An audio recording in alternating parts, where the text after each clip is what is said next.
Shalom jemaat yang dikasihi Tuhan Yesus Kristus. Pendeta dan majelis jemaat POG Dasana Indah mengucapkan selamat datang dan selamat beribadah di pagi hari ini. Hari ini kita memasuki Minggu Prapaskah yang kelima, Minggu tanggal 26 Maret 2023, dan kita akan dilayani oleh Bapak Pendeta Ronald Manalu, STH MA. Selamat beribadah, Tuhan Yesus memberkati.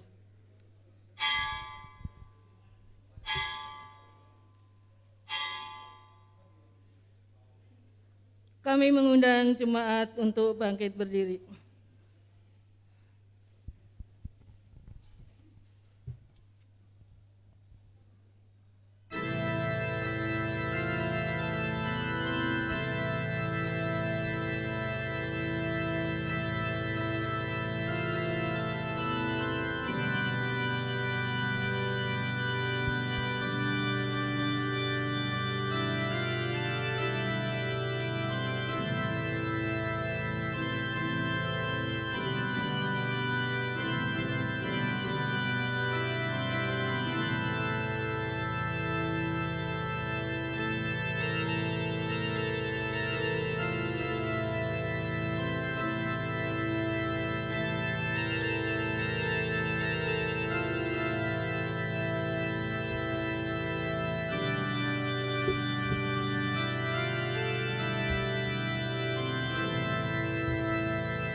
Umat yang dikasihi Tuhan, marilah kita menjadikan diri kita masing-masing, biarlah hati dan pikiran kita hanya tertuju pada hadirat Bapa di surga, agar kita dapat berbakti dengan tulus dan benar dalam pimpinan Roh Kudus. Jemaat, kami persilakan masuk dalam saat teduh sejenak.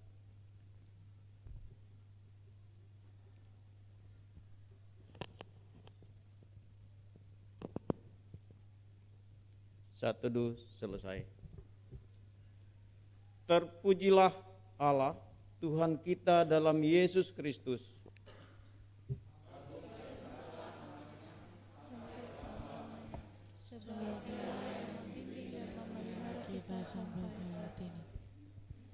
Beribadalah kepadanya dengan sukacita. Kita bersyukur kepadanya dan bersorak-sorai Tuhan, hai seluruh bumi. Bersama-sama kita angkat pujian dari pelengkap Kidung Jemaat nomor 4. Angkatlah hatimu pada Tuhan.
Pertolongan kepada kita adalah dalam nama Tuhan yang menjadikan langit dan bumi, yang kasih setianya kekal untuk selama-lamanya.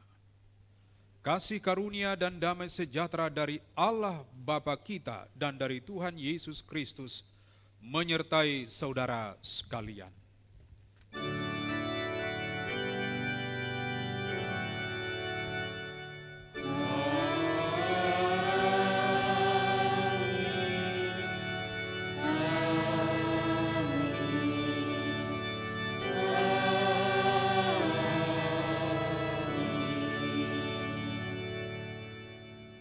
Nats pembimbing yang akan menghantar kita menapaki minggu ini terambil dari 1 Korintus 10 ayatnya yang ke-13 berbunyi demikian.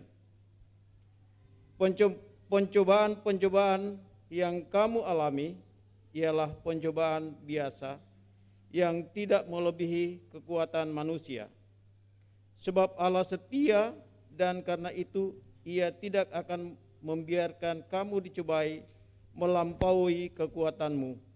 Pada waktu kamu dicobai, Ia akan memberikan kepadamu jalan keluar sehingga kamu dapat menanggungnya. Demikian nats pembimbing pada minggu ini. Jemaat kami persilakan duduk.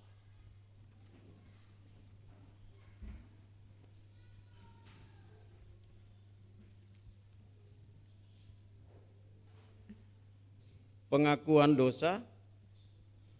Jika kita berkata bahwa kita tidak berdosa, maka kita menipu diri kita sendiri dan kebenaran tidak ada di dalam kita. Jika kita mengaku dosa kita, maka Ia adalah setia dan adil, sehingga Ia akan mengampuni segala dosa kita dan menyucikan kita dari segala kejahatan. Jemaat Kristus, dengan tulus dan sepenuh hati, marilah kita mengaku dosa dan kekurangan kita dari hadapan Tuhan. Kita berdoa. Di hadapan-Mu saat ini kami anak-anak-Mu, Jemaat Gereja Pouk Dasana Indah.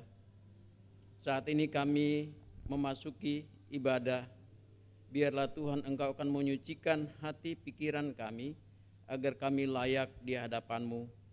Ampuni dosa dan pelanggaran kami yang sering kali kami perbuat melawan kehendak-Mu, baik itu dalam pikiran, perkataan, dan tutur kata kami yang sering menyakiti sesama kami. Ampuni kami ya Tuhan, sehingga kami layak di hadapan-Mu pada pagi ini. Terima kasih Bapa dalam surga, inilah doa permohonan kami yang kami alaskan dalam nama Tuhan kami Yesus Kristus, Tuhan dan Juru Selamat kami. Kami naikkan doa ini. Amin. Bersama-sama kita agungkan pujian dengan pelengkap Kidung Jemaat nomor 37, bait pertama dan bait yang kedua, Bila Kurenung Dosaku.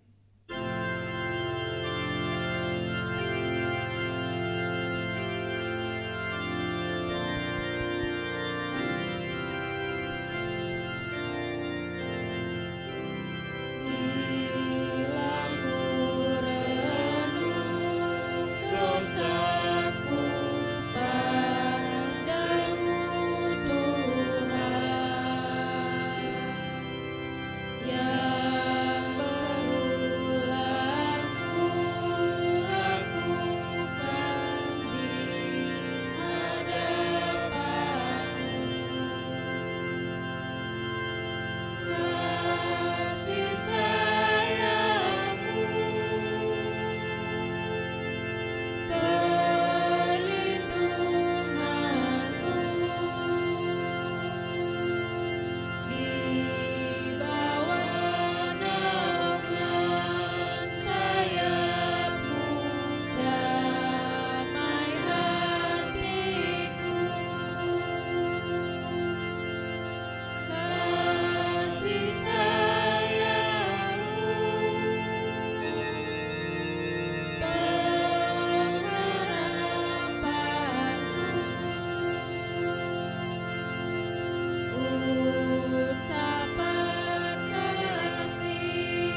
Jemaat sekalian, dengarlah berita anugerah.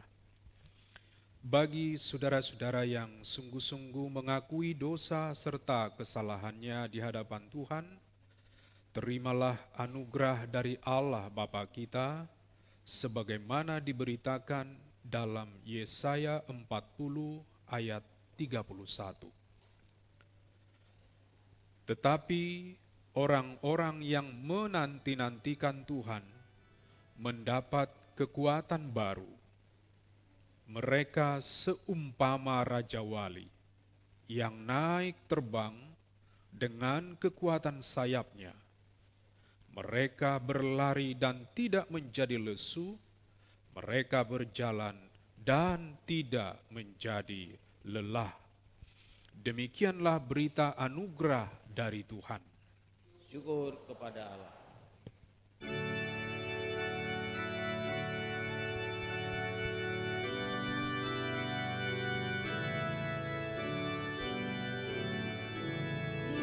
Hapuskan dosaku hanya oleh darah Yesus. Aku pulih dan sembuh hanya oleh darah Yesus.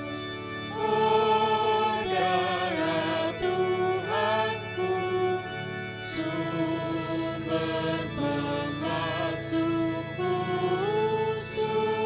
sucilah hidupku hanya oleh darah Yesus.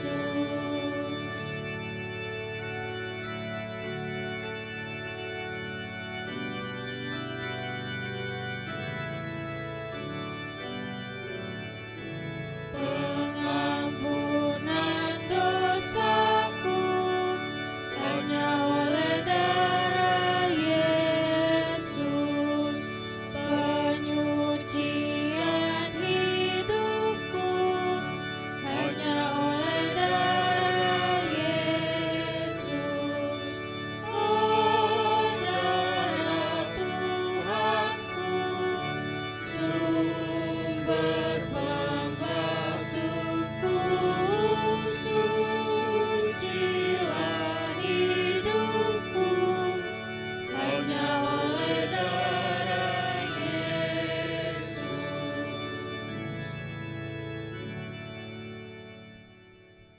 Jemaat sekalian, saya mengajak kita semuanya untuk berdiri.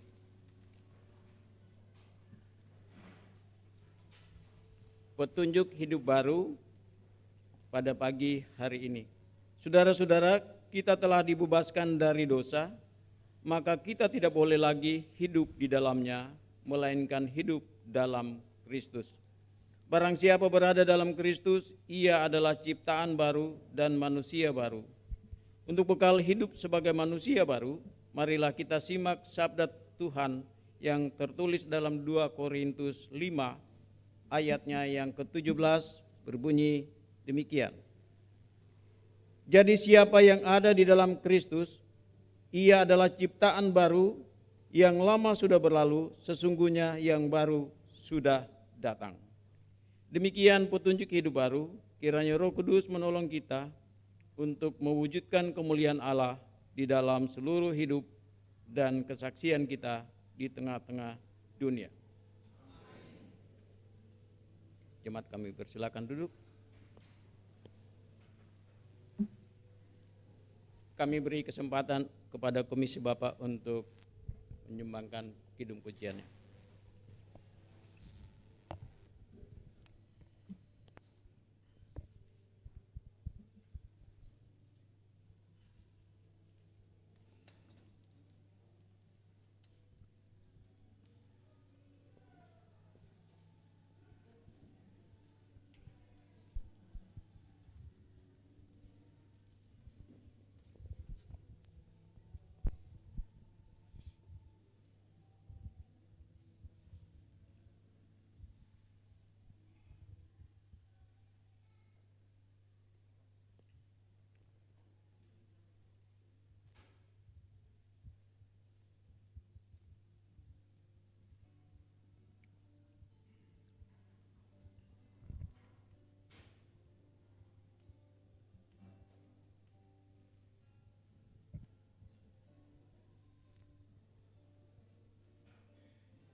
Semua kau lakukan, walaupun kau sadari, demi kemuliaan-Mu.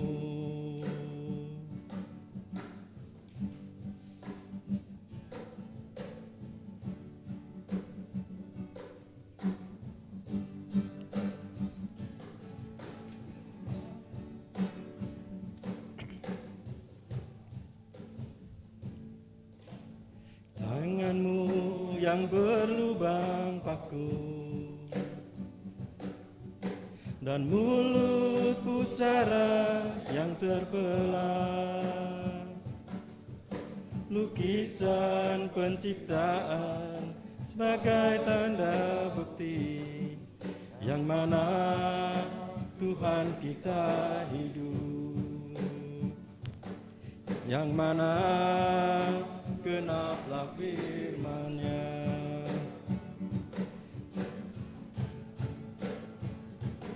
Getsemani,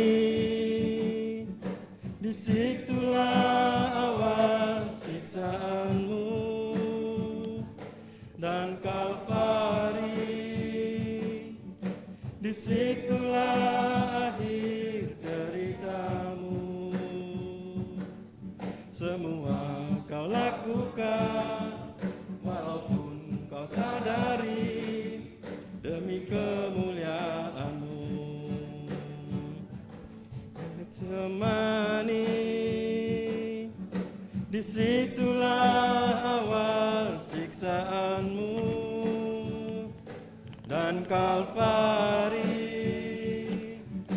disitulah akhir derita-Mu.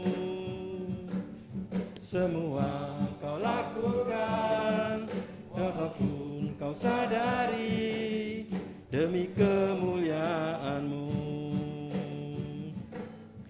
Semua ini, disitulah awal siksaan-Mu, dan Kalvari, disitulah akhir derita-Mu. Semua kau lakukan, walaupun kau sadari, demi kemuliaan-Mu. Semua kau lakukan, walaupun kau sadari, demi kemuliaan-Mu. Demi kemuliaan-Mu.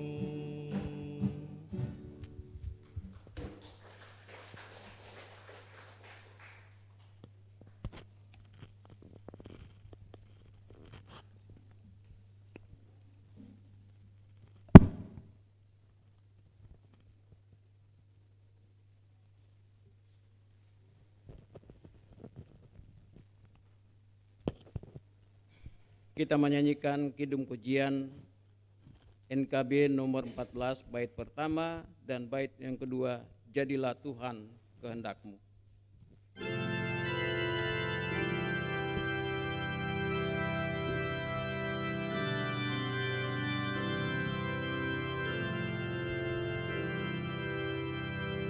Jadilah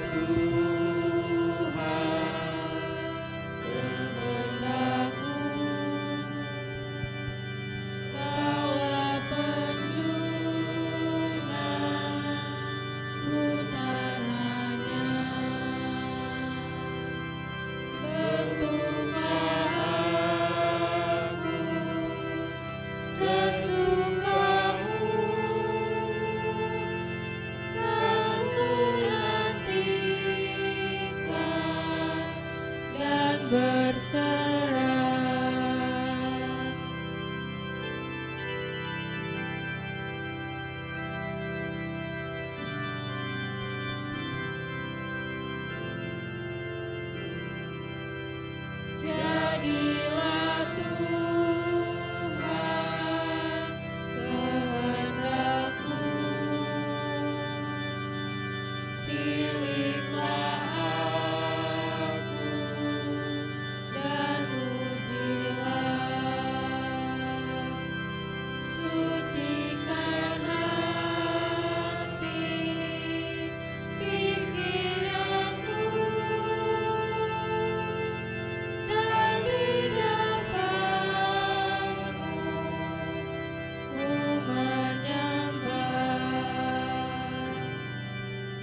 Jemaat sekalian, sebelum kita merenungkan firman Tuhan, mari kita memohon bimbingan Roh Kudus dalam pemberitaan. Kita berdoa. Bapa, di dalam nama Tuhan kami Yesus Kristus, tolonglah kami untuk dapat mengerti apa yang kami baca dari kitab suci, firman-Mu yang tertulis. Tolonglah kami dengan hati yang tentram menghayati kebenaran-Mu ini. Tolonglah kami untuk dengan rendah hati merenungkannya di bawah suara dan kaki Tuhan. Tolonglah kami bagaimana kami seharusnya melakukan firman-Mu yang diberitakan ini dalam kehidupan kami sehari-hari. Tolonglah hamba-Mu memberitakannya, tolonglah umat-Mu, Bapak, Ibu, anak muda, semua yang hadir mendengarkan pemberitaan firman-Mu. Kiranya hanya untuk kemuliaan nama-Mu saja pemberitaan firman ini, dan berharap di dalamnya kami beroleh berkat rohani. Di dalam nama Tuhan kami Yesus Kristus, kami landaskan pemberitaan firman ini. Amin. Jemaat sekalian, pembacaan Alkitab yang akan kita renungkan dalam pemberitaannya dalam ibadah kita pagi hari ini diambil dari kitab atau surat penggembalaan Rasul Paulus ke jemaat di Roma, yaitu Roma pasal yang ke-8 ayat 6 sampai ayat 11. Roma 8 ayat 6 sampai 11. Saya akan memandu pembacaan Alkitab dari mimbar. Bapak Ibu jemaat sekalian mengikuti pembacaan di Alkitab masing-masing. Demikianlah sabda Tuhan. Karena keinginan daging adalah maut, tetapi keinginan roh adalah hidup dan damai sejahtera. Sebab keinginan daging adalah perseteruan terhadap Allah, karena ia tidak takluk kepada hukum Allah. Hal ini memang tidak mungkin baginya. Mereka yang hidup dalam daging tidak mungkin berkenan kepada Allah. Tetapi kamu tidak hidup dalam daging, melainkan dalam roh. Jika memang roh Allah diam di dalam kamu. Tetapi jika orang tidak memiliki roh Kristus, ia bukan milik Kristus. Tetapi jika Kristus ada di dalam kamu, maka tubuh memang mati karena dosa, tetapi roh adalah kehidupan oleh karena kebenaran. Dan jika roh Dia yang telah membangkitkan Yesus dari antara orang mati diam di dalam kamu, maka Ia yang telah membangkitkan Kristus Yesus dari antara orang mati akan menghidupkan juga tubuhmu yang fana itu oleh rohnya yang diam di dalam kamu. Demikian pembacaan Alkitab. Berbahagialah kita semua saudaraku yang mendengar serta taat dan tekun melakukan firman Tuhan. Hosiana.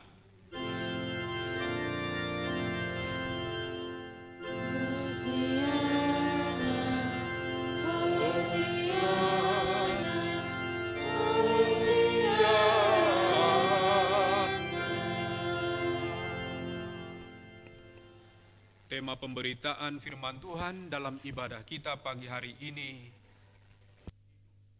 dalam roh. Shalom saudara sekalian.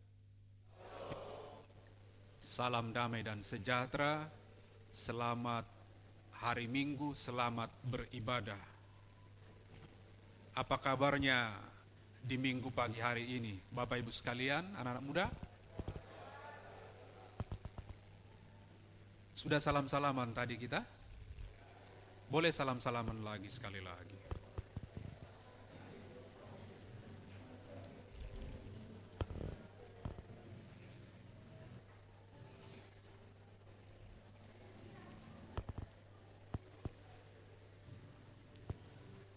Cuman saya yang tidak mendapat salam. Walaupun demikian saya tetap tersenyum. Jadi yang sudah dapat salam banyak dong senyumnya. Sudah disalam masih nggak ada di sini, di sana itu, di tempat lain. Kalau dari tadi saya perhatikan, wah, disalam teman kiri kanan senyumnya merekah. Bapak Ibu, saya pernah menemukan suatu pendapat teolog dari luar Indonesia.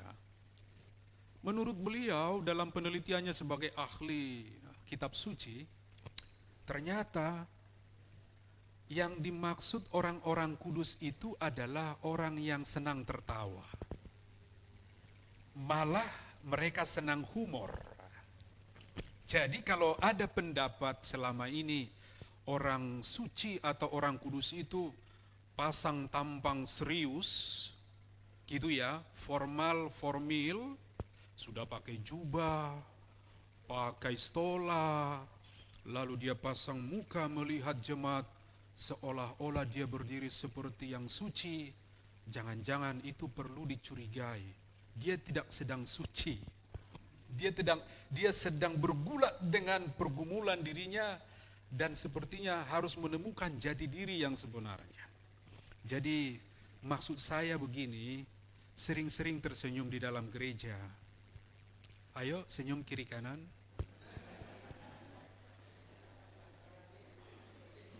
Serius saya ini nyampaikannya.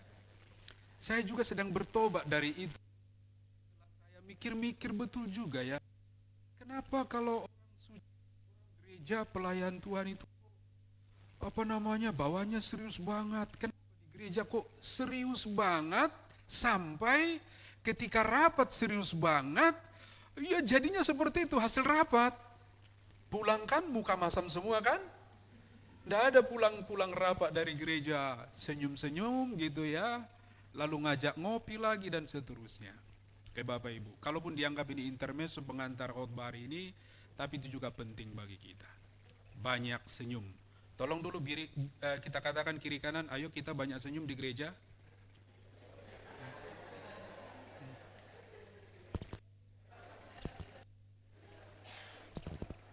Bro, siapa namanya?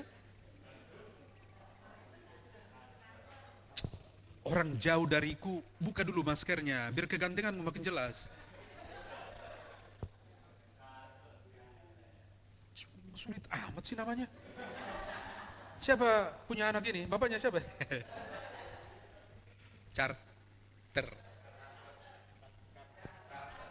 Carter.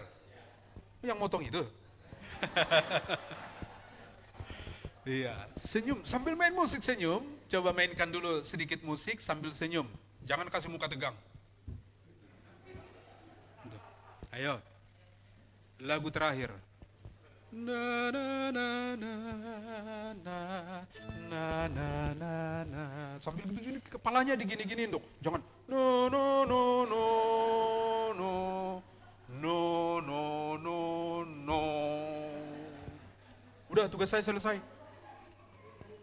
Bikin lagu yang terakhir. Beda kan? Dia senyum kan sekarang?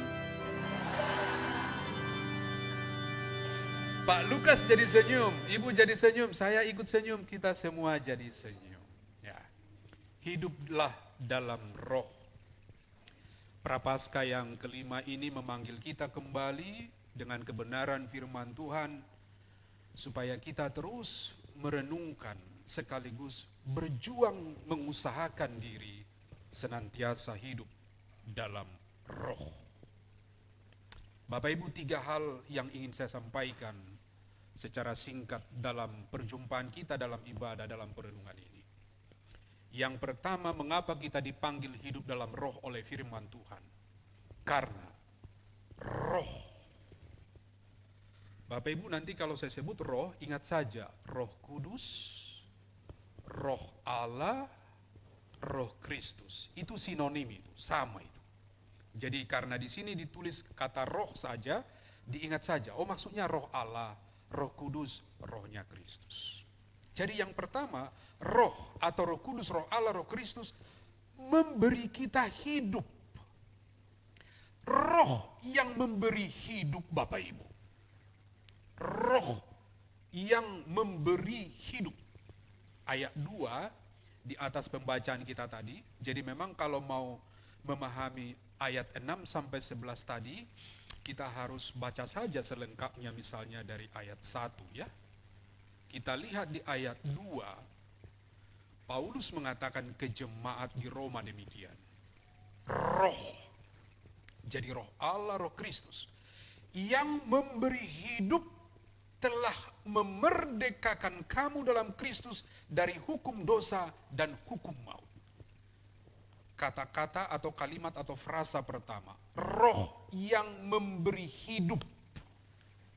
Jadi satu kata telah itu berarti terjadi jauh sebelumnya. Roh yang memberi hidup. Hidup seperti apa? Nah, ini penting sekali. Hidup yang telah dibebaskan dari dosa, yang telah memerdekakan kita di dalam Kristus dari hukum dosa dan hukum maut.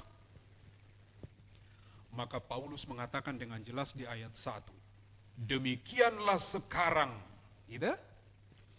Tidak ada penghukuman bagi mereka yang ada di dalam Kristus Yesus. Inilah yang dimaksud Roh Kudus memberi hidup yang tidak dimiliki oleh sembarang orang kecuali hanya mereka yang percaya kepada Kristus. Tidak ada penghukuman bagi mereka yang ada di dalam Kristus. Maka saya mau bertanya kepada jemaat sekalian, apakah kita adalah orang-orang yang hidup di dalam Kristus? Amin? Amin. Tidak ada penghukuman lagi bagi kita. Inilah yang dimaksud roh, Roh Kudus, Roh Kristus, Roh Allah memberi hidup. Jadi ayat 3 sampai ayat 4 menjelaskan ayat 1 dan ayat 2. Yang kedua Bapak Ibu, dari pembacaan ini dapat kita temukan bahwa Roh Kudus memberi hidup di ayat 6 awal pembacaan kita tadi. Paulus mengulang lagi, karena keinginan daging adalah maut, tetapi keinginan roh adalah hidup. Dan ditambah, dan damai sejahtera. Keinginan roh, Roh Allah, Roh Kristus adalah hidup. Jadi Roh Allah, Roh Kristus, Roh Kudus itu pro kehidupan. Mendukung kehidupan. Mengangkat tinggi kehidupan. Sementara kalau kedagingan itu pro kematian, mendukung hal-hal yang mematikan, menghilangkan, melenyapkan. Tetapi sekali lagi, kalau hidup di dalam roh atau keinginan roh adalah hidup, maka roh itu menunjukkan bahwa dia adalah pro kehidupan, mengangkat kehidupan, menjunjung kehidupan. Bapak Ibu jemaat sekalian, anak-anak muda, hidup yang biasa hidup yang umum yang kita jalani dengan semua orang yang pernah hidup bersama dengan kita. Andaikan kita pernah hidup sepanjang zaman, dari zaman permulaan sampai zaman akhir, maka semua yang dilalui oleh manusia secara umum adalah dari lahir sampai mati. Itu saja. Dan itu adalah hidup yang biasa. Hidup yang umum. Hidup yang berlaku bagi siapapun, bahkan bukan hanya bagi manusia, tetapi juga berlaku bagi makhluk ciptaan Tuhan yang lain. Itu hanya hidup biasa, dari lahir sampai mati. Tetapi hidup yang tidak biasa, hidup yang hanya dikaruniakan, diberikan kepada orang-orang yang percaya, orang-orang yang menjadi tebusan Kristus, adalah hidup yang telah dibebaskan dari hukuman dosa. Inilah hidup yang sesungguhnya. Inilah hidup yang sejati. Bapak Ibu, berarti kita di dalam Tuhan sebagai orang-orang tebusan Kristus bukan hanya menjalani hidup yang biasa dari lahir sampai mati, tetapi di dalamnya kita menjalani hidup yang luar biasa. Karena kita telah dibebaskan dari hukuman dosa, kita telah beroleh kemerdekaan dan menjadi tebusan Kristus. Hidup yang sejati adalah hidup yang pro kehidupan, bukan pro kematian. Itu sebabnya Allah di dalam Yesus Kristus sampai rela menjadi manusia, rela mati di kayu salib demi kehidupan kita yang seharusnya mati ditelan oleh maut. Jadi Allah pro kehidupan, rohnya pro kehidupan, maka orang Kristen, orang yang percaya harus pro kehidupan. Amin. Kita adalah orang-orang yang pro kehidupan karena kita telah hidup di dalam roh Kristus. Maka tadi kalau saya gunakan pengantar yang pendapat dari teolog yang mengatakan tadi, mestinya orang-orang kudus itu banyak humor.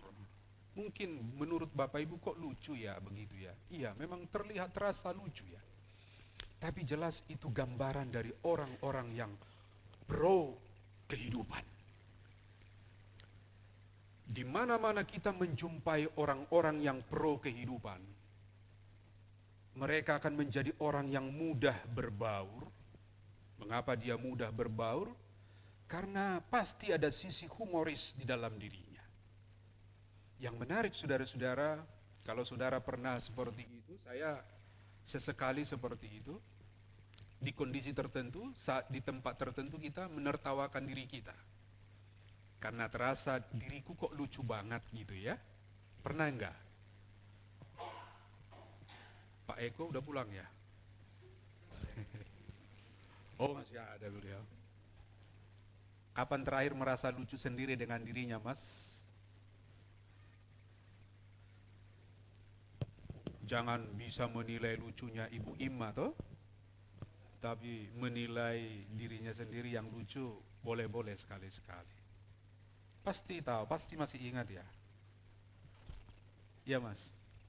Saat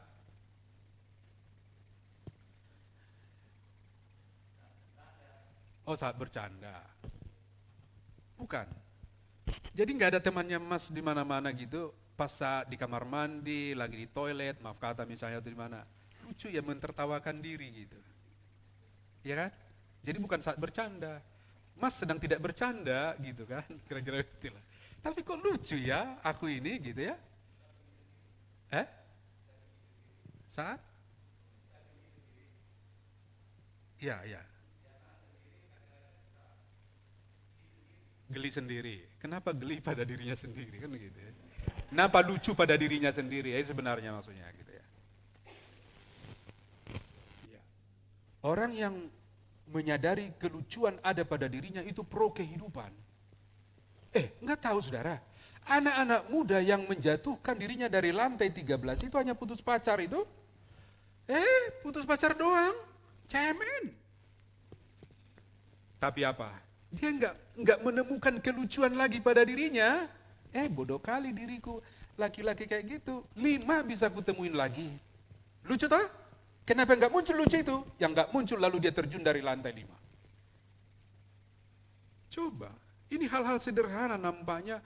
Kalau kita dikuasai oleh Roh Kudus, kalau diri kita hidup di dalam Roh, kita pasti bisa menemukan hal-hal yang paling kecil sekalipun, bahkan yang tidak ditemukan oleh orang lain secara umum, bisa kita temukan di dalamnya, yang kemudian menghambat kita untuk seperti anak muda tadi melakukan tindakan yang tak berguna pada dirinya.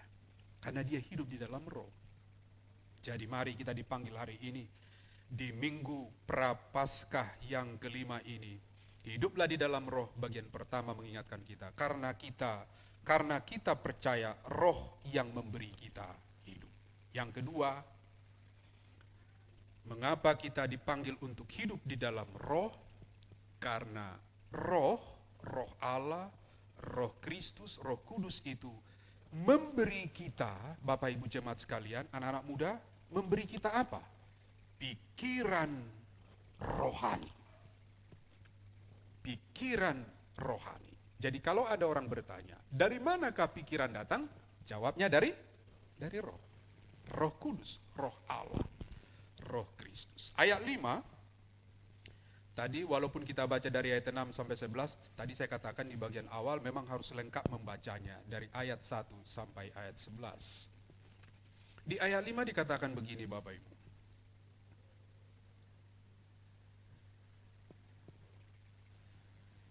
Sebab mereka yang hidup menurut daging, apa katanya? Memikirkan hal-hal yang dari daging. Mereka yang hidup menurut Roh, memikirkan hal-hal yang dari Roh. Jelas sekali. Mereka yang hidup menurut Roh, memikirkan hal-hal yang dari Roh. Jadi nanti Bapak Ibu baca lagi ayat 7 yang kita baca tadi sampai ayat 10, itu menegaskan ayat 5 sebenarnya. Oke ya? Nah sekarang pertanyaannya, apakah kalau kita memikirkan hal-hal rohani, maka kita menjadi anti jasmania? Apakah kalau kita memikirkan hal-hal rohani, kita menjadi anti materi? Apakah kalau kita memikirkan hal-hal rohani, kita menjadi anti dunia? Jawabnya tentu tidak. Tidak sama sekali. Yang dimaksud dengan memikirkan hal-hal rohani adalah bagaimana kita menempatkan segala hal yang berhubungan dengan jasmania, menempatkan semua hal yang berhubungan dengan materi, semua hal yang berhubungan dengan aktivitas hidup kita di dunia ini di bawah sorotan terang Roh. Jadi analoginya ibarat lampu yang di atas kita ini, dia menyorot hal-hal jasmani, menyorot hal-hal semua materialis, menyorot semua hal-hal aktivitas kita dalam kehidupan kita di dunia ini. Dialah dianalogikan sebagai roh yang menerang. Jadi bukan berarti kalau kita memikirkan hal-hal yang dari roh, kita lari dari dunia. Bukan itu. Lalu kita menjadi anti hal-hal yang jasmania. Tentu bukan itu maksudnya. Lalu kita menjadi anti mencari sesuatu yang bermanfaat di dunia ini. Tentu bukan itu maksudnya, sekali lagi. Pikiran-pikiran rohani membuat kita sadar, Bapak Ibu Saudara-saudara, anak-anak muda, bahwa egois artinya berpusat pada diri sendiri. Ya kan? Semua manusia itu punya ego.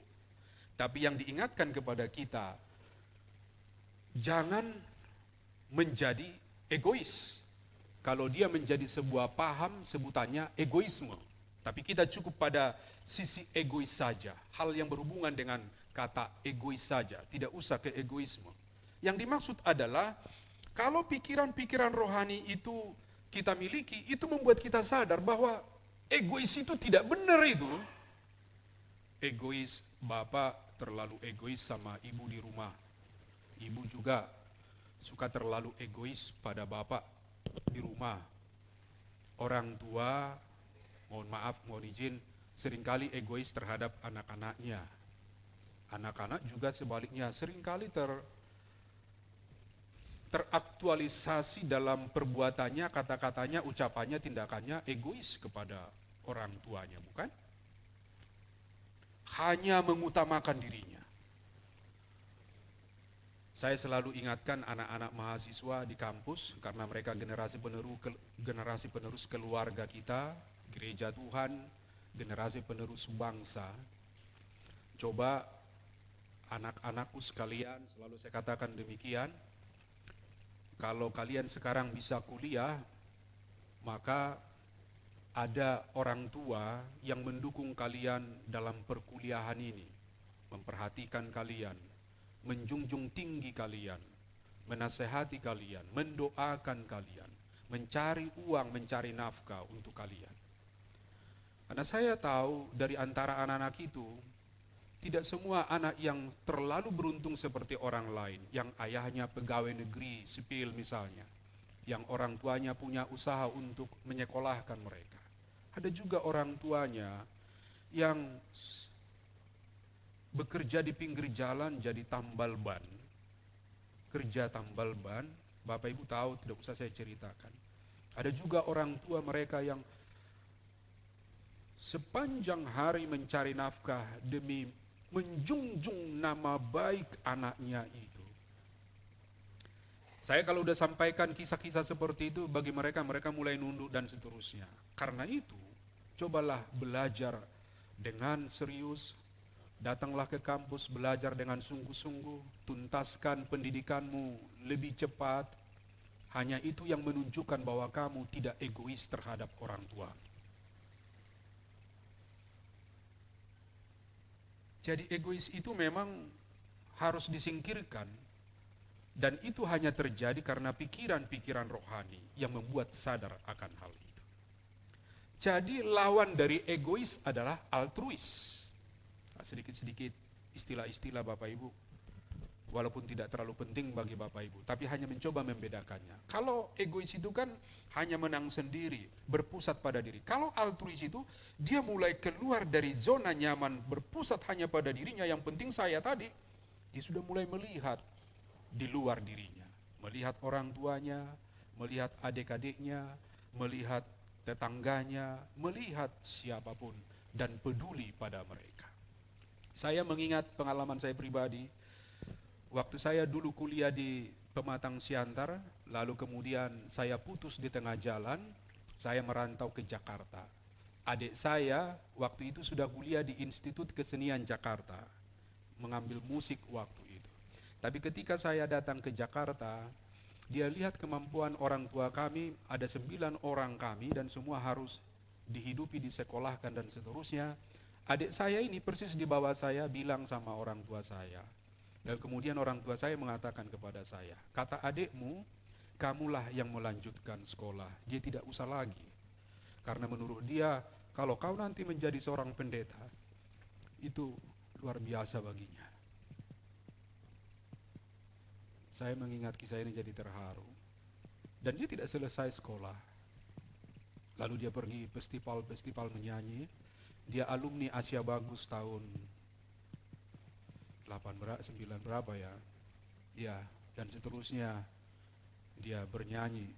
Dan sampai sekarang dia tetap seperti orang biasa saja, tidak menjadi kaya dan seterusnya. Saya sudah menjadi pendeta dan 25 tahun. Karena dia pernah berkata, abanglah yang sekolah, saya tidak usah. Saudara-saudara, saya pikir itu pikiran yang disadarkan oleh roh, maka dia bertindak demikian. Dan sayalah yang berhasil dibandingkan dia. Saya pikir ini sesuatu yang luar biasa, dan tidak banyak kita berpikir bagaimana orang kita junjung tinggi, walaupun kita tidak sehebat orang itu, tapi yang penting kita telah menjunjung orang lain. Ini orang yang sudah menjadi altruis, yang tidak menjadi egois. Saya kira begitulah kita di keluarga. Merenungkan pengorbanan Kristus di Prapaskah ini, mari kita buang egoisme kita, tapi kita kedepankan altruisme. Anak-anak itu rajin di rumah ya, bantu papa mamanya. Apalagi kalau mereka sedang sakit, inilah ujian menunjukkan apakah kita ini sungguh pemuda Kristen atau tidak. Siapa yang lebih kita pedulikan ketika orang tua kita sakit? Masihkah diri kita?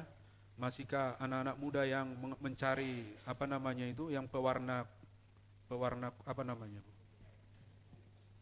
Papa mamanya sudah sakit, lalu dia asik begini, medikur apa itu? Iya, tapi di sini nggak ada seperti itu. Kalau saya lihat dari wajahnya, aura-auranya adalah orang yang peduli pada orang tuanya. Amin.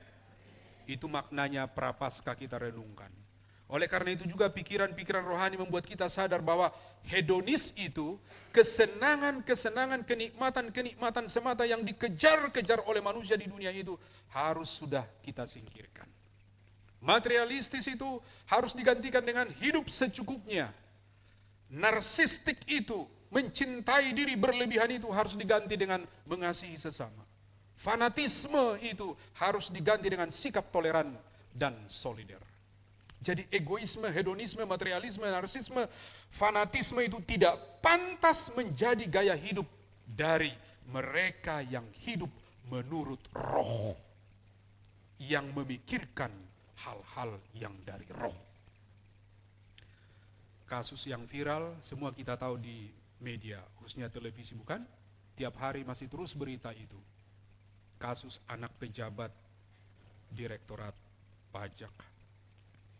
Apa salahnya menjadi orang kaya? Tidak ada salahnya. Apa salahnya punya motor Harley Davidson? Tidak ada. Apa salahnya, apa dosanya orang punya rumah besar di Dasana Indah 1, di Pondok Indah 1, pondok mana lagi satu? Pondok Cabe, Pondok Tomat, dan pondok-pondok lain. Apakah dosa kalau saya bisa mengenakan baju yang bagus? Tidak. Apakah salah kalau saya makan di restoran, makan yang enak? Sekali saja seumur hidup saya jadi pendeta? Tidak ada yang melarang. Jadi masalahnya apa yang lagi viral itu? Anak muda mau menjawab? Masalahnya di mana? Kalau itu bukan dosa semua, masalahnya di mana? Iya. Iya kan? Anak itu tidak sempat lagi nanya, "Pak, Ma, dari mana sih uang kita sebanyak ini?" Coba. Ya kan? Coba kalau dia sempat nanya, "Wih, luar biasa, lebih dari pendeta Manalui ini," kan gitu kan. Apa bisa siapa namanya? No name lah, nggak usah disebutkan, nggak etis kan. Si jagoan yang ganteng, yang kemudian hajar. Jadi ingat tadi seusianya siapa ini kan, Kater ini kan. Dihajar ya, kasihan banget ya, lihat rekayasa ulang bagaimana dia mukul sampai kemudian sampai sekarang anak itu, si David itu tidak ini kan, kehilangan kesadaran, begitu yang kita dengar. Ayah mana yang tidak dendam seumur hidup anaknya? Anak saya lahir sehat baik dulunya, tapi dihajar oleh manusia yang tidak saya kenal, lalu kehilangan kesadaran. Bapak Ibu, jadi apa masalahnya rupanya? Nah, itu tadi kan, anak terlalu senang di dalam zona kenikmatan-kenikmatan itu. Sampai dia tidak sempat bertanya lagi di dalam pikirannya, "Papa saya bagaimana caranya mendapatkan uang ini?" Anak muda yang hadir di sini, ini kesempatan, mulailah belajar bertanya. Ini sebenarnya dari mana sih? Ini rumah kita yang sebesar lapangan bola ini dari mana sih?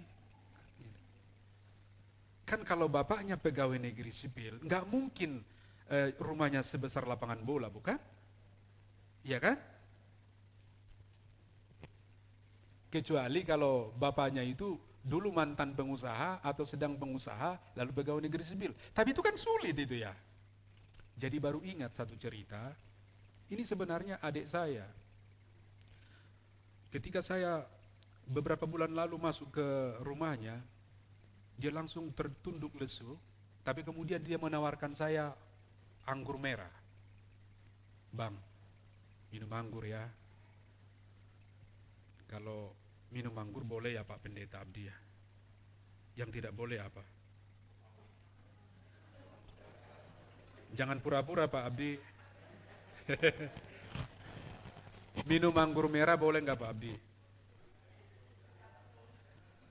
Ah, diplomasi banget untuk kesehatan. Saya waktu itu nggak mikir untuk kesehatan, ditawarin dia minum anggur nggak bang?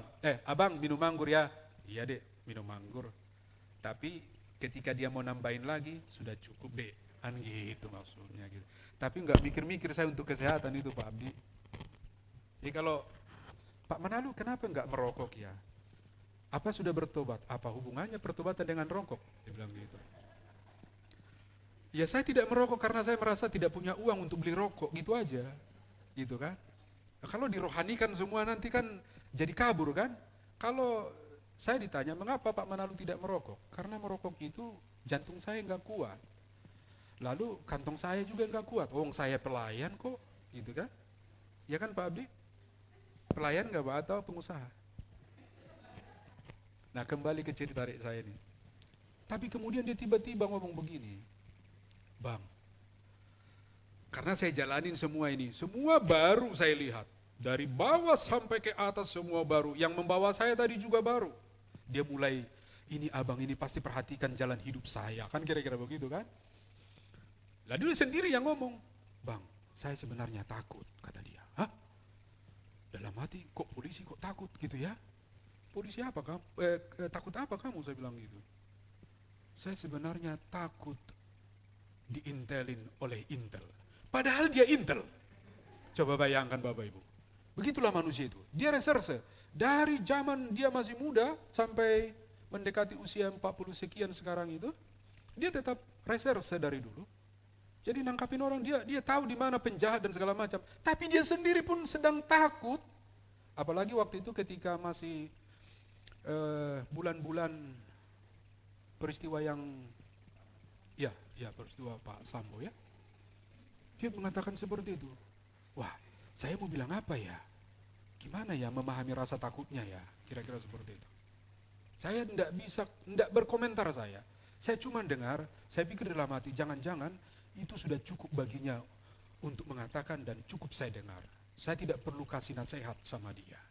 Tapi ketika mengungkapkan perasaan bahwa dia takut diinteli oleh apa yang dimiliki sekarang ini, itu rasanya sudah cukup bagi dia.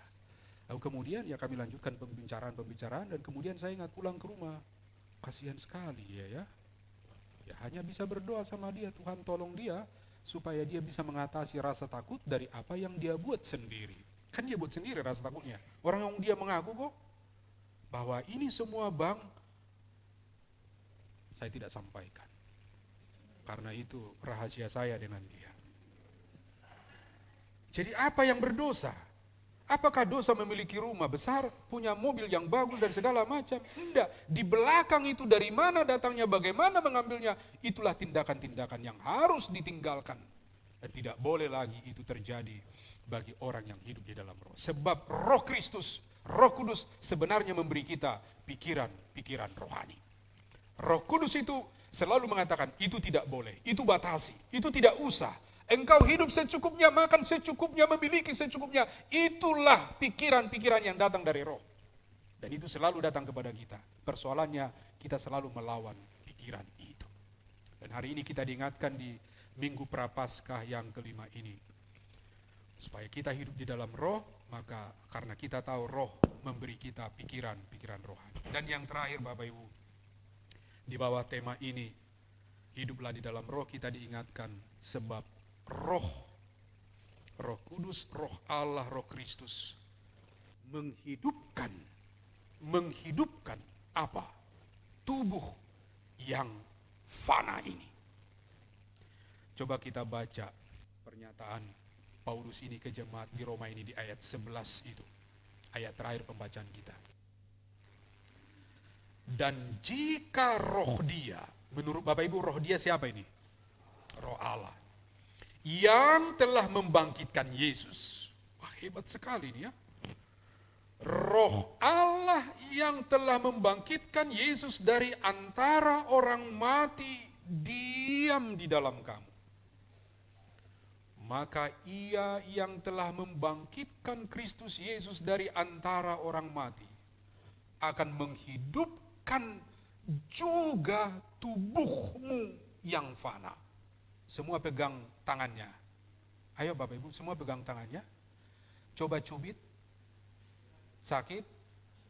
Sakit. Coba potong? Jangan. Jangan dong. Nanti mau Pak Lukas mau bawa apa gimana? Berarti bisa dipotong? Bisa, kalau dicubit sakit? Berarti itu artinya apa? Tubuh kita, kata firman Tuhan tadi, fana. Semua yang merasakan sakit, semua yang bisa dipotong itu fana. Termasuk tubuh kita. Lalu apa katanya? Menghidupkan juga tubuhmu yang fana itu oleh rohnya yang diam di dalam kamu. Yang tadi bisa terluka, yang bisa sakit ini, kata firman Tuhan, roh Allah yang membangkitkan Yesus. Jikalau kita hidup dalam Kristus, roh itulah yang sebenarnya membuat kita hidup, Bapak Ibu. Menghidupkan tubuhmu yang fana itu oleh rohnya yang diam di dalam kamu. Tubuh kita hanya terdiri dari daging, tulang, dan darah. Daging, tulang, dan darah. Tapi di sini tidak termasuk tulang siagian ya, jangan salah. Itu tidak permanen. Yang terdiri dari daging, tulang, dan darah itu tidak abadi. Betul? Tidak abadi. Paling lama kita bertahan hidup berapa lama Bapak Ibu? Iya, berapa Mas Eko? Iya, ada juga 120 tahun orang Jepang ya, orang tua di Jepang, di tempat-tempat lain dapat berita usianya 110, 120 tahun. Setelah 120 tahun, jadi mantan manusia ya Bapak Ibu. Artinya sejauh apapun usia manusia, dia tetap apa? Fana. Gitu ya. Nah coba bayangkan Bapak Ibu, ternyata kita nggak sampai 120 tahun. Mohon izin, usia saya sekarang 52 tahun. Bapak Ibu berapa? Bapak Ibu berapa ya? Pernah nggak hitung-hitung usia hidupnya? Enggak pernah. Terus ngapain acara? Happy birthday to you. Hanya lilinnya saja, hanya hadiahnya saja, hanya kadonya saja. Sebenarnya di dalamnya itu waktu ada orang berinisiatif atau anak kita atau kita siapkan kue lalu cium kita, salam kita, selamat ulang tahun papa, selamat ulang tahun mama, selamat ulang tahun kakak. Lalu kita ingat apa? Usia kita. 52 tahun. Gitu ya. Lalu saya berpikir dalam hati, sebenarnya saya berapa lama lagi hidup ya? Ya kan? Kan kalau kematian itu kepastian toh? Kematian itu kepastian atau enggak? Pasti. Jadi mesti ada lagu tandingan ya. Berkat Tuhan mari hitunglah. Itu kan sudah setel lagunya. Mesti ada lagu yang lain diciptakan oleh pemuda Pop Dasana Indah. Umur kamu hitung jugalah. Kan gitu. Ya. Jadi artinya mau mengingatkan kita, cepat atau lambat tubuh semua insan, khususnya kita manusia, akan mengalami kerusakan juga. Bapak Ibu, saya mulai mengalami kerusakan loh. Pak Lukas sudah mulai mengalami kerusakan enggak? Ya minimal di bagian atas kan, ketahuan. Gak usah Pak Lukas cerita, semua orang udah tahu. Pak Lukas bagian ini karena beliau memikirkan bangsa dan negara. Kalau saya di bagian ini memikirkan gereja. Coba Bapak Ibu, waktu dulu zaman Martin Luther dan sampai sekarang, kalau mereka ordo mereka itu mau melayani Tuhan, di sini harus dibotakin sengaja. Saya nggak usah disengajain botak sendiri di sini. Itu artinya saya memikirkan gereja botak di sebelah sini. Kalau Pak Lukas memikirkan bangsa dan negara, kan gitu kan? Tapi artinya apapun yang kita pikirkan semua juga akan ditemanin dengan kerusakan-kerusakan. Ya kan? Anak saya tanya, "Pak, kenapa jarinya begitu?" Dulu jari saya lurus-lurus loh Bapak Ibu. Manis. Sekarang mulai sedikit bengkok dan tidak manis lagi. Jadi gak usah pedulikan saya yang sudah tidak manis lagi ini. Gitu. Mari kita pedulikan kehidupan yang lebih penting gitu ya. Kehidupan yang tidak fana itu. Ya. Jadi cepat atau lambat tubuh kita yang insani akan mengalami kerusakan dan akhirnya suatu waktu kita akan mengalami kematian juga. Tetapi menurut ayat 11, tubuh yang fana ini bisa dihidupkan kembali kelak. Tubuh yang fana ini yang bisa mati ini akan dihidupkan kembali kelak oleh Roh pada kebangkitan orang-orang percaya yang mati di dalam Kristus. Maka kita harus pastikan bahwa kita mati di dalam Kristus, supaya kita mengalami apa yang dikatakan oleh firman Tuhan ini bagi hidup kita. Tetapi, saudara-saudara, karena kita bicara pro kehidupan bukan pro kematian, sebelum itu terjadi bagi kita, sebelum yang kelak itu terjadi bagi kita, saat kini masih di sini, masih sehat, masih kuat, sebelum kita mengalami peristiwa kebangkitan orang-orang mati kelak, Roh juga menghidupkan tubuh kita yang fana ini, Bapak Ibu. Pada masa kini, di kehidupan masa kini, apa tanda-tandanya? Tanda-tandanya Roh menghidupkan tubuh yang fana ini adalah kita masih bisa bekerja. Saya sedang berkhotbah, Bapak Ibu sedang mendengarkan dengan baik. Kita sedang melayani, kita sedang beribadah. Anak muda sedang memainkan musik, di atas sedang bekerja melakukan tugasnya. Kita bekerja Senin sampai Sabtu, mencari nafkah untuk keluarga kita, beraktivitas dari Senin, dari pagi, siang, sore, sampai malam. Bahkan kita bisa mencipta sesuatu, mencipta lagu, mencipta kebaikan, mencipta hal-hal di luar kemampuan kita. Bahkan teknologi makin canggih, mencipta digitalisasi. Manusia berkreasi, manusia bermurah hati, manusia seterusnya yang tidak mungkin selesai kita sampaikan di sini. Itu tanda-tanda Roh menghidupkan tubuh yang fana. Jadi ada dua panggilan dari firman ini.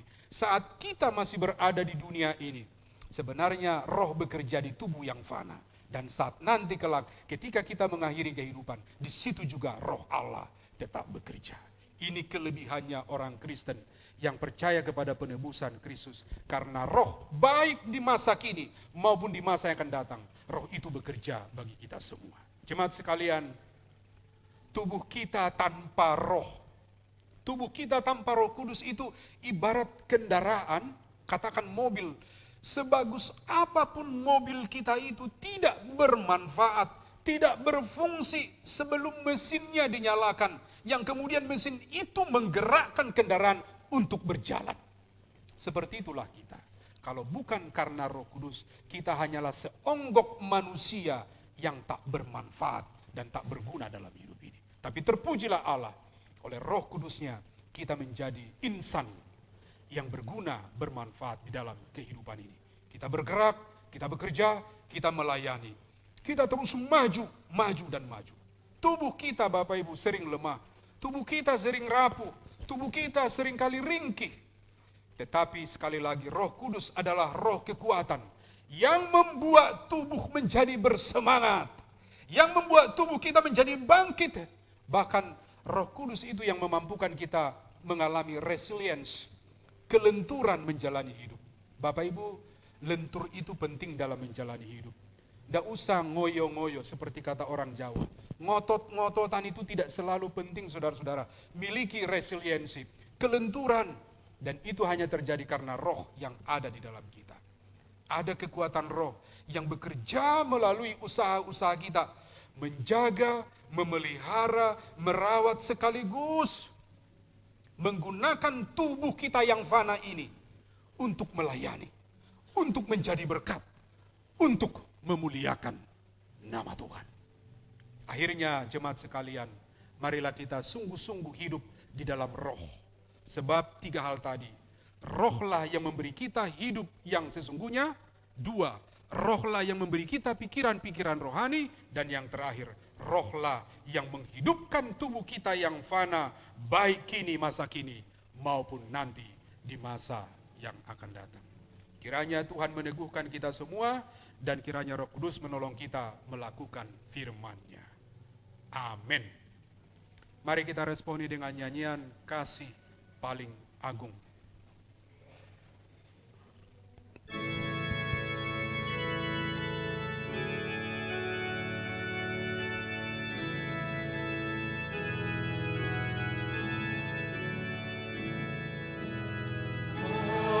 Kasih baliknya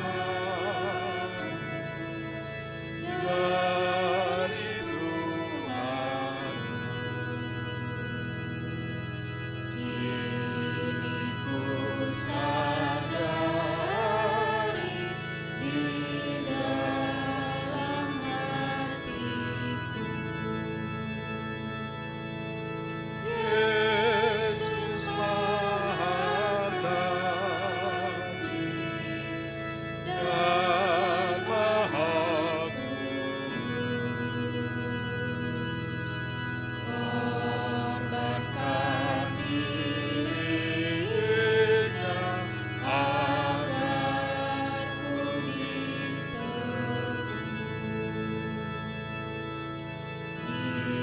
Dia menaklukkan maut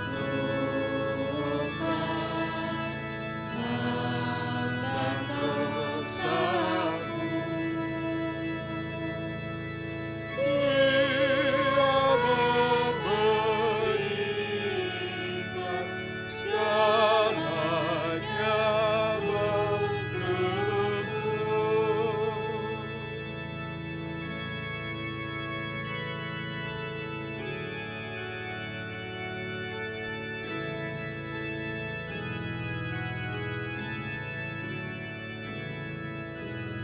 Inikah kuingat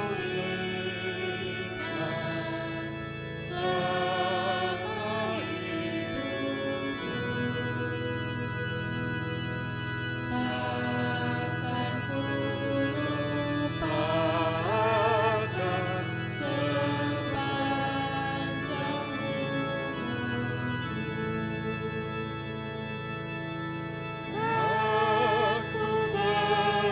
beritakan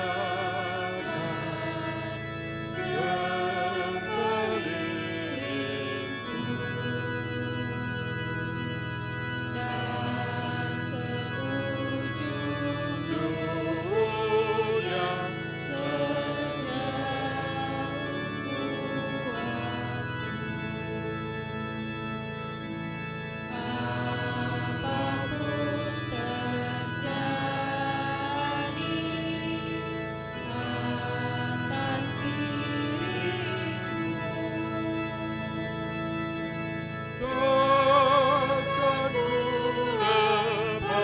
lepaskan kasih-Mu, Tuhanku. Jemaat sekalian, mari kita mendengarkan pujian dari Bapak Pendeta Abdi.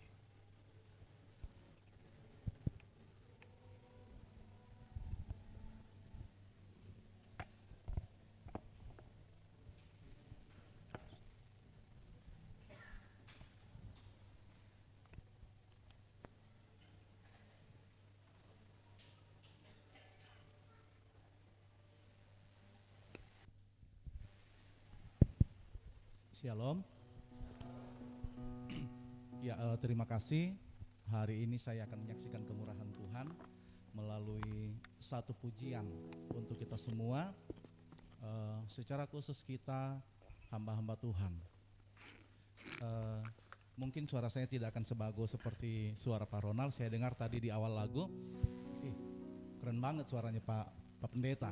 Ditambah dengan khotbah saudara yang menjadi Asia bagus, lebih ini lagi ya. Tapi percayalah, pujian yang akan saya sampaikan ini akan membawa kita memahami seperti apa pelayanan yang Tuhan berikan kepada kita. Judul lagu, Ku Siap Tuhan untuk melayanimu.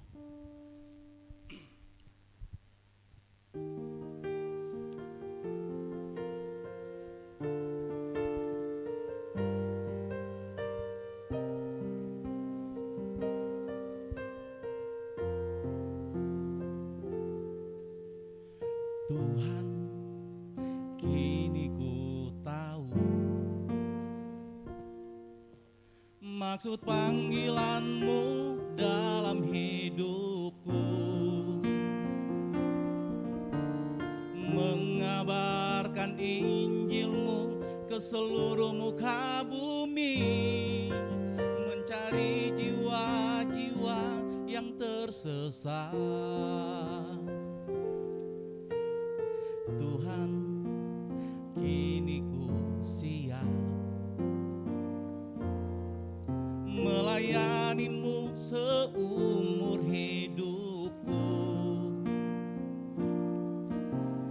Meskipun banyak rintangan di jalan yang ku lalui, jalan berduri pun siap ku tempuh.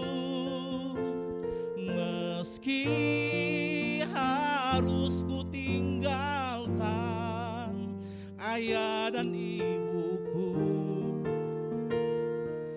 meski harus ku tinggalkan sanak saudaraku,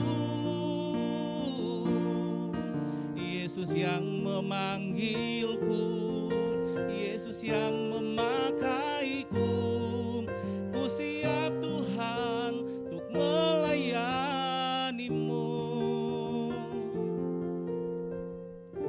Marilah teman-teman, melayanilah dengan sungguh. Ada begitu banyak hal yang akan kita lalui dalam pelayanan. Tetapi percayalah, Tuhan yang memilih, Tuhan yang memanggil kita untuk melayani. Tuhan juga berjanji akan menyertai langkah pelayanan kita.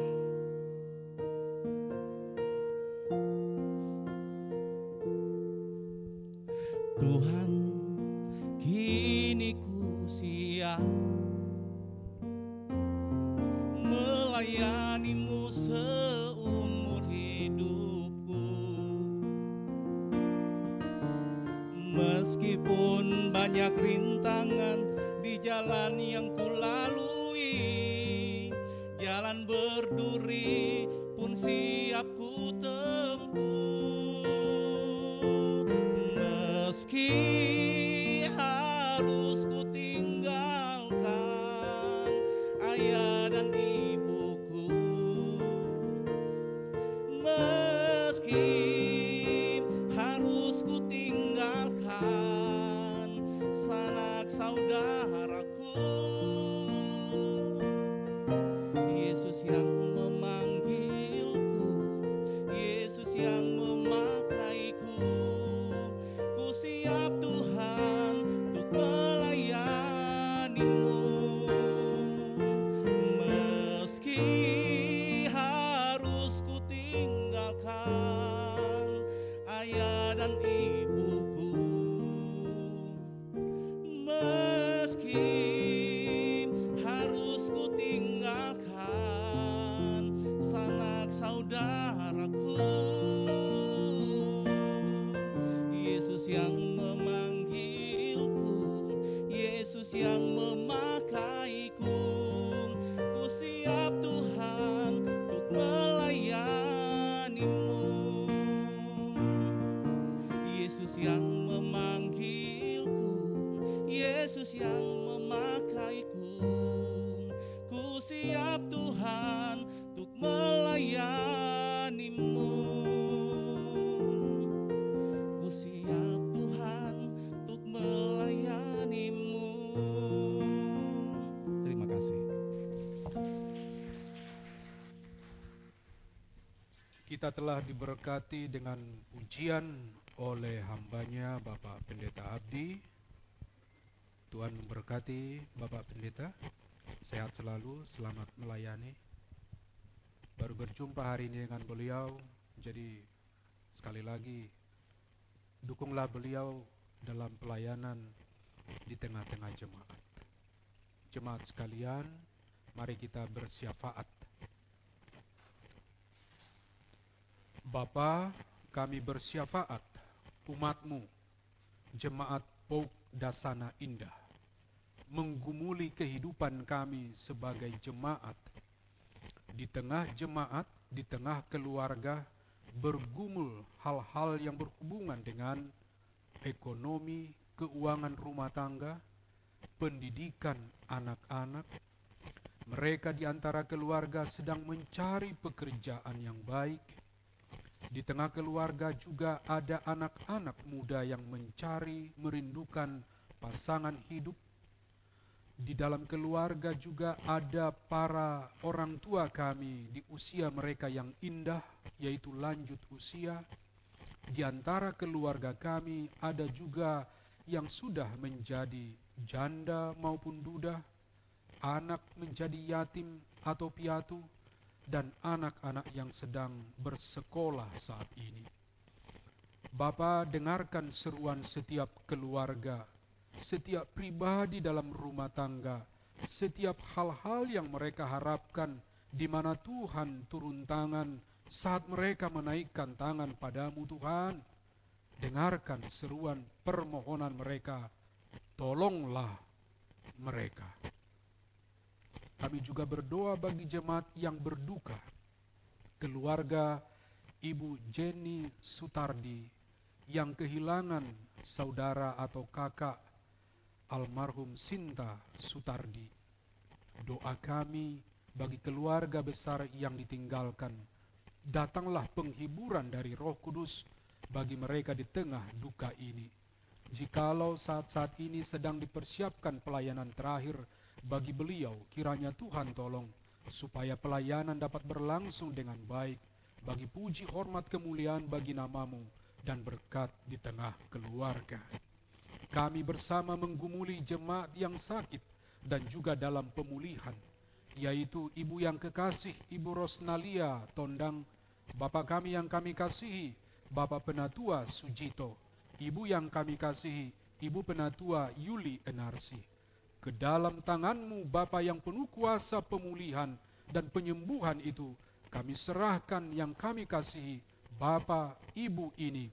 Tuhanlah yang meneguhkan, menguatkan, mengokohkan tubuh mereka yang fana untuk tetap bersemangat, untuk tetap mampu berjalan melangkah, bahkan melayani Tuhan di tengah kehidupan, bahkan melakukan sesuatu hal-hal yang bermanfaat, berguna, yang baik di tengah kehidupan ini. Ini doa dan harapan kami Bapa di surga. Kami juga berdoa untuk mereka yang berulang tahun kelahiran maupun pernikahan. Di tanggal 18 Maret Bapak Berti Krismantin Lumban Tobing. 22 Maret anak Giovanni Gilbert Effendi. 23 Maret Ibu Ida Ayu Rajasa. 26 Maret Ibu Margaret Stella Laloan. Diberkatilah Bapak Ibu anak kami ini di usia yang bertambah. Tambah-tambahkan bagi mereka kesehatan, kekuatan, kesanggupan, kesuksesan, dan hal-hal yang baik yang mereka dambakan di dalam kehidupan mereka. Berdoa untuk program pelayanan majelis dan komisi, baik ibadah-ibadah sepanjang minggu ini, Pekan Palmarum, Malam Via Dolorosa, Jumat Agung, Perjamuan Kudus, Pasca Jemaat, Pasca Sekolah Minggu. Diberkatilah semua pelayanan itu untuk memuliakan Tuhan dan mereka di dalamnya beroleh berkat rohani. Program pelayanan BPPO di PG Wilayah Banten diberkati oleh Tuhan, bangsa dan negara kami pun diberkati, pemimpin-pemimpin kami diberkati oleh Tuhan. Dunia dan perdamaian di dalamnya yang selalu kami dambakan. Turunlah damai sejahtera bagi bangsa-bangsa, bagi pemimpin-pemimpin, sehingga lahirlah kedamaian terus di bumi ini. Ini doa kami, ini syafaat kami. Bapa di sorga tidak sempurna, kami mohon sempurnakanlah di dalam nama Putramu Tuhan Yesus Kristus yang mengajarkan kami doa yang sempurna, doa Bapa kami bersama-sama. Kami dalam surga. Jadilah.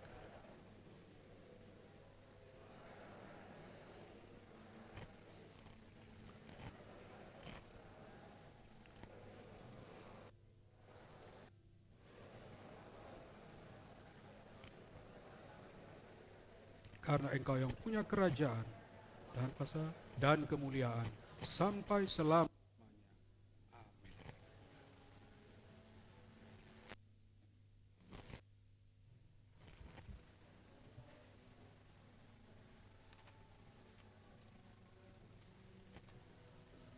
Kami undang jemaat berdiri. Bersama-sama dengan gereja di segala abad dan tempat, marilah kita mengikrarkan pengakuan iman rasuli dan masing-masing berkata demikian. Aku percaya kepada Allah, Bapa yang Maha Kuasa, Khalik langit dan bumi, dan kepada Yesus Kristus, Anaknya yang tunggal Tuhan kita, yang dikandung daripada Roh Kudus, lahir dari anak darah Maria, yang menderita di bawah pemerintahan Pontius Pilatus, disalibkan, mati dan dikuburkan, turun ke dalam kerajaan maut, pada hari yang ketiga, bangkit pula dari antara orang mati, naik ke surga, duduk sebelah kanan Allah, Bapa yang Maha Kuasa, dan akan datang dari sana untuk menghakimi orang yang hidup dan yang mati. Aku percaya kepada Roh Kudus, gereja yang kudus dan am, persekutuan orang kudus, pengampunan dosa, kebangkitan daging, dan hidup yang kekal. Amin. Jemaat dipersilahkan duduk kembali. Tiba saatnya kita akan memberikan persembahan syukur. Marilah kita memberikan persembahan syukur dengan berlandaskan firman Tuhan yang tertulis di dalam 1 Tesalonika 5 ayatnya yang ke-18 yang berbunyi demikian. Mengucap syukurlah dalam segala hal, sebab itulah yang dikehendakin Allah di dalam Kristus Yesus bagimu. Sambil kantong persembahan diedarkan, kita memuji Tuhan dengan pujian dari nyanyian Kidung Baru 211, Pakailah Waktu Anugerah Tuhanmu.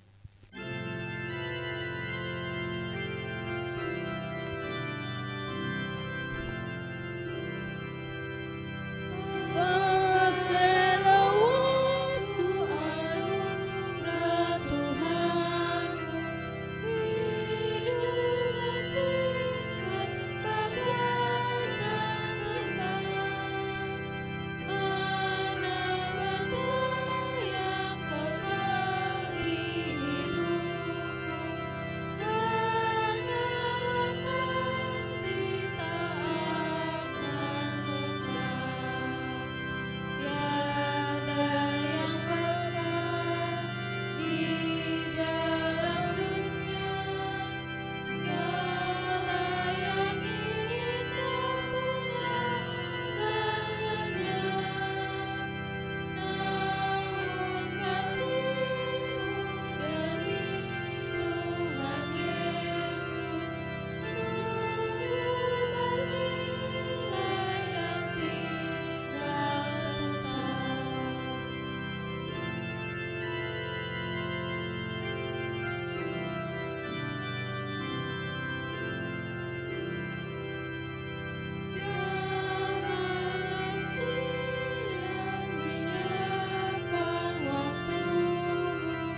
Mari kita berdoa untuk menyerahkan persembahan kita pada pagi hari ini. Kita berdoa. Segala puji syukur dan terima kasih ya Bapa dalam surga, Bapa yang kami puji dan kami muliakan di dalam nama anak-Mu Tuhan kami Yesus Kristus sebagai Tuhan dan Juru Selamat kami yang hidup. Puji syukur dan terima kasih Bapa. Jika di pagi hari ini kami boleh memuliakan nama Tuhan, kami boleh mendengarkan firman Tuhan sebagai landasan di dalam kehidupan kami hari lepas hari. Terlebih Engkau ampuni Tuhan akan segala salah dan dosa kami, sehingga kami dilayakkan untuk terus memuji dan memuliakan nama Tuhan. Berkati persembahan jemaat-Mu saat ini ya Bapa. Berkati juga usaha dan pekerjaan jemaat Tuhan, sehingga boleh memberi lebih banyak lagi untuk kemuliaan nama Tuhan. Berkati Bapak Ibu majelis yang mengelola persembahan ini, beri hikmat dan rasa takut akan Tuhan, sehingga Bapak Ibu majelis boleh senantiasa melayani, memuji dan memuliakan nama Tuhan di tempat ini. Sehingga persembahan ini ya Bapa boleh menjadi pelayanan kasih di gereja Pokda Sana Indah ini. Terima kasih Tuhan. Hanya di dalam nama Tuhan kami Yesus Kristus kami berdoa dan mengucap syukur. Amin.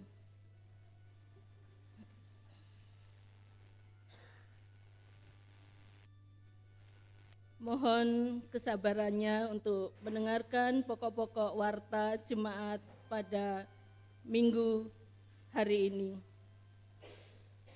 Warta jemaat ini terbit sekali seminggu dan dimaksudkan sebagai media informasi bagi jemaat.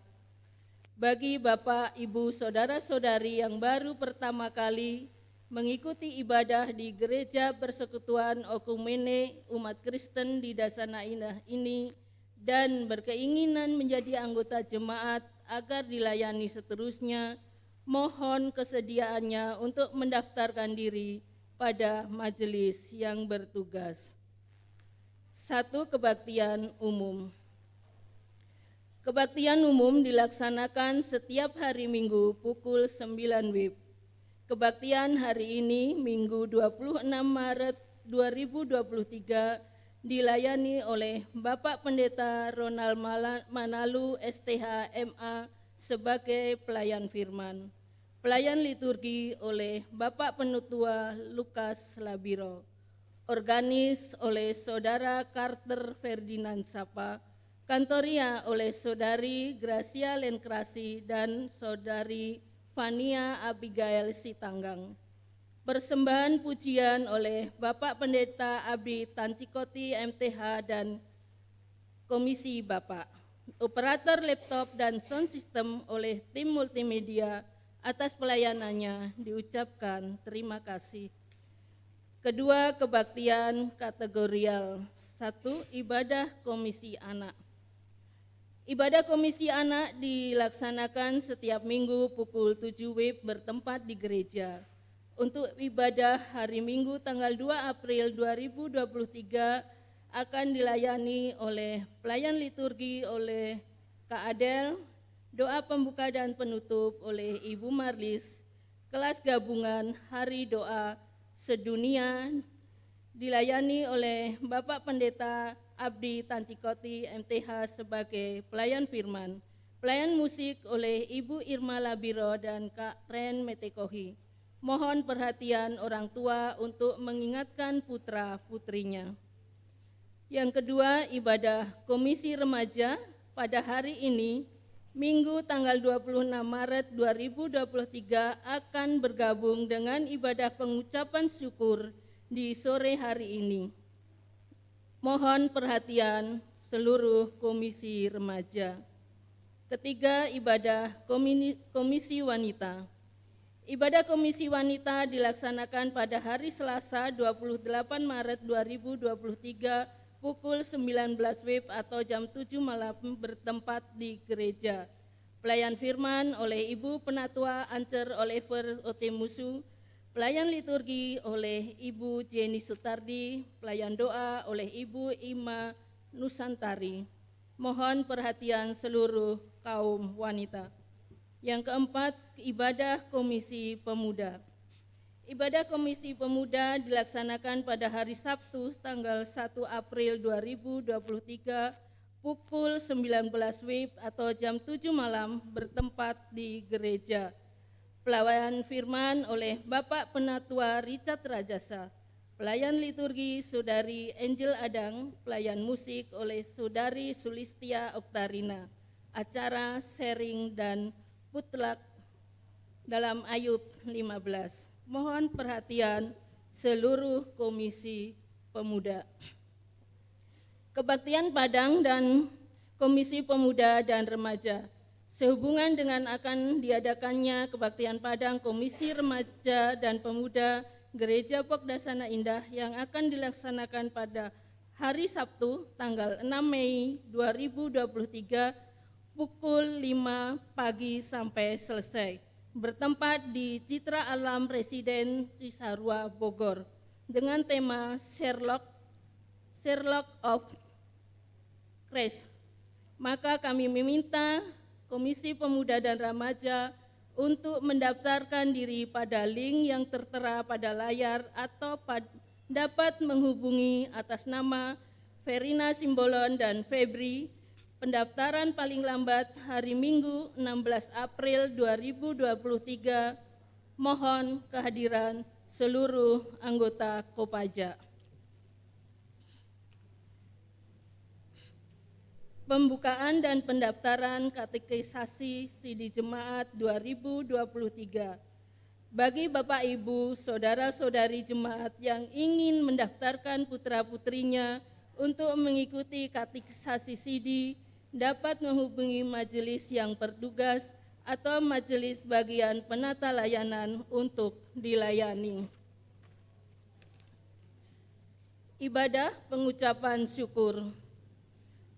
Ibadah pengucapan syukur keluarga Marison Labiro atas berpulangnya ayahanda atau opa terkasih almarhum Bapak Abdul Rahman Marison akan diadakan pada sore hari ini, Minggu 26 Maret 2023 pukul 18 WIB atau jam 6 sore, bertempat di Gereja Pokdasana Indah. Mohon kehadiran dan perhatian seluruh jemaat. 5. Jadwal ibadah Palmarum, Malam Via Dolorosa, Jumat Agung dan Paskah. 1.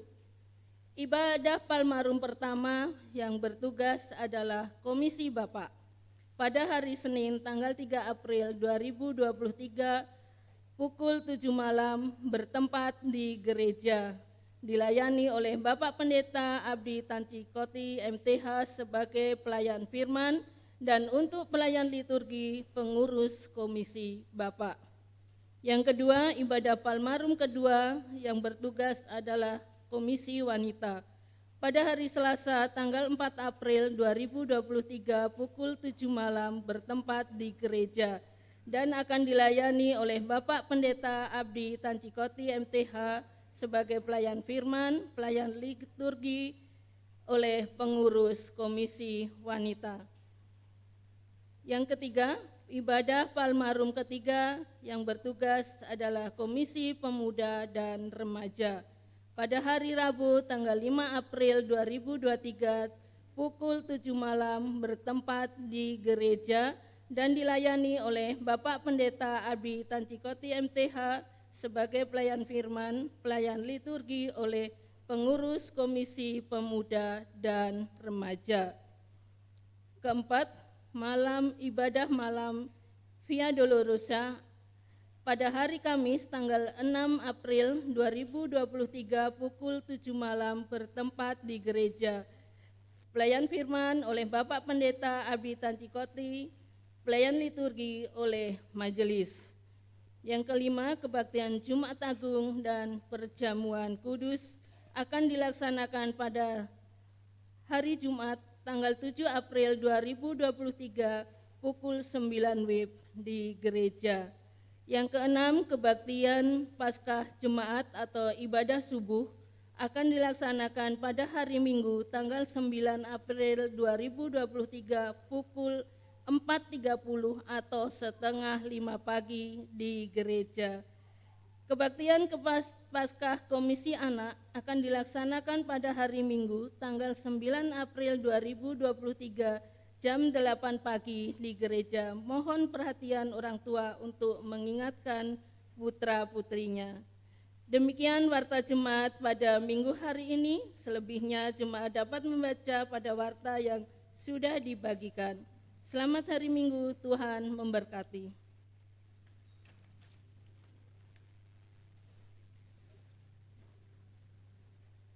Jemaat diundang berdiri.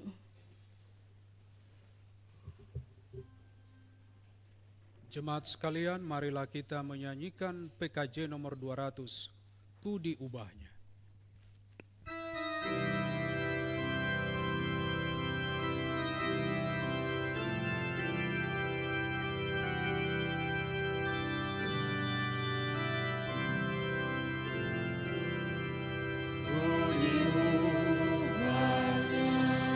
Saat ku berserah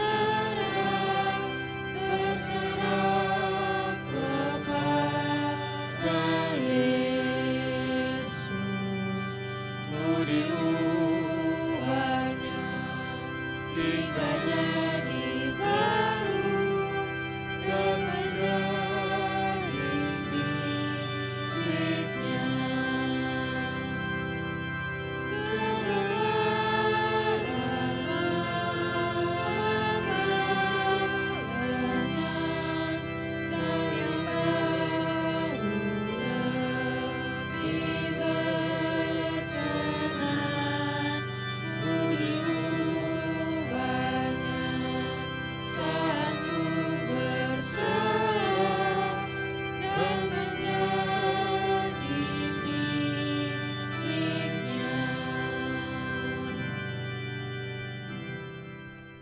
Jemaat sekalian, kita diingatkan hari ini, hiduplah di dalam roh. Saudara-saudara jemaat yang dikasihi Yesus Kristus, sekarang pulanglah dengan damai sejahtera dan terimalah berkat dari Tuhan kita. Tuhan memberkati dan melindungi saudara. Tuhan menyinari saudara dengan wajah-Nya, memberi saudaraku kasih karunia. Tuhan menghadapkan wajah-Nya kepada saudara, memberi saudara sekalian damai sejahtera. Amin.